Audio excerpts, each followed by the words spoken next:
Are you considering a Florida mobile home park, but you're unsure of the role of the homeowners association? Land lease or resident owned? We've got some answers. Stay tuned.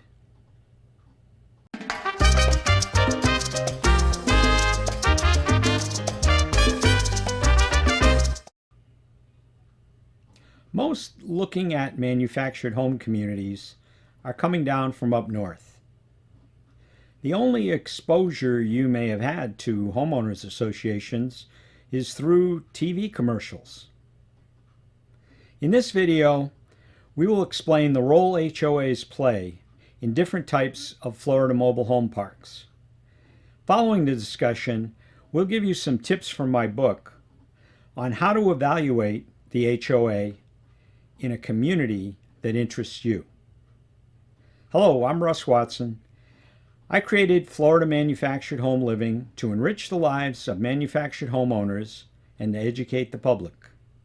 Let's dig in. While you're watching, make sure to let the community know in the comments section below any questions or concerns you might have about HOAs. We'll try to answer them. Homeowners associations, or HOAs as they are commonly called, are established by Florida statutes. The statute that applies depends upon the structure of the community.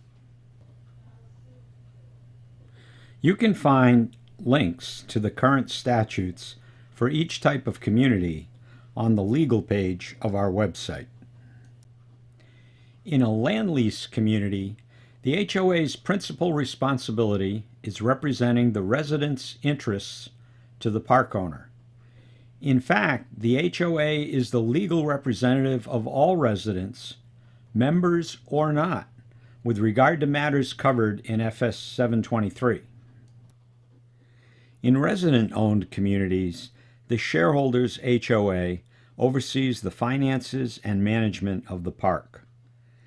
A park manager oversees day-to-day operations.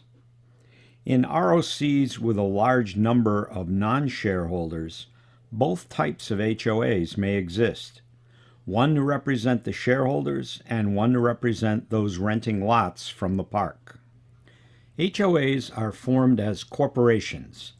The Articles of Incorporation list some basic information such as the makeup of the board of directors, officers, and voting rights. Subordinate to the Articles of Incorporation are the association bylaws. In the bylaws, operation of the association is presented in detail. HOAs will maintain other documents as well. All members of the association have the right to view most documents. The annual meeting of the association is required by law. Additional meetings may be required by the bylaws or may simply be held as needed. The HOA members elect a board of directors who in turn elect officers to operate the HOA. This normally occurs at the annual meeting. The board may also form standing committees to assist them in the performance of their duties. Volunteering for a committee is a great way to meet folks and gain an understanding of how the community is run. The BOD meets regularly, and the number of meetings required is normally spelled out in the bylaws. In most cases, members may attend meetings of the board. The majority of association business is carried out at these meetings. Membership meetings keep everyone informed. Social events are one of the main reasons we enjoy community living. In many parks, social activities are run by a committee of the HOA. In others, it is a completely separate group. And in some communities, activities are broken up into many smaller clubs. It behooves you to understand how these activities are organized before you commit to a community. Another task which may or may not fall to the HOA is that of facility scheduling. This includes things like tennis courts, the swimming pool, the kitchen, and all of the common amenities. Some HOAs even have full-time activity directors. HOAs are often the focal point for community giving. Many have committees helping residents fix up their home or maintain their landscapes. They may also engage in charitable giving. In my community, they hold an annual hospice luncheon, provide bicycles for children, and hold a Christmas drive-through to benefit the local food bank. The HOA is an integral part of life in these parks. It gives you the opportunity to participate in your community.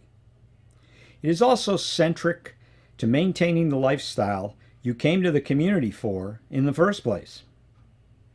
HOAs are run by volunteers.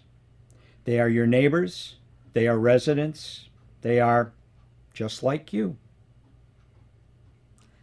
Now, let's look at how you might evaluate an HOA for a given community. Start with an online search. The best HOAs will have a website or Facebook page, which may include access to the monthly HOA newsletter. If you cannot find an HOA online, a call to the park may result in some contact info. Here's some questions to ask. When you visit the park, be sure to check the bulletin boards for HOA info.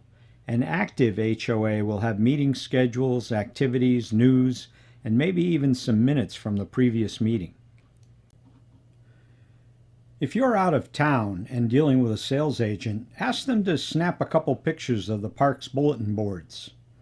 You can also ask them to supply contact info for the HOA. What about a park with no HOA or an HOA that is obviously troubled? This would cause me to look more closely at how many units are for sale in the park and why.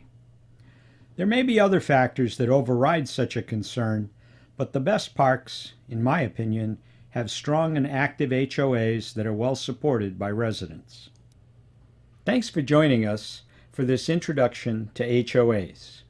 If community living interests you, I suggest you review my other videos to see if a manufactured housing community will meet your needs. Just click on my picture or the channel title below. Also, if you could give us a thumbs up, we'd really appreciate it. It helps the channel. Thanks for watching, and see you next time.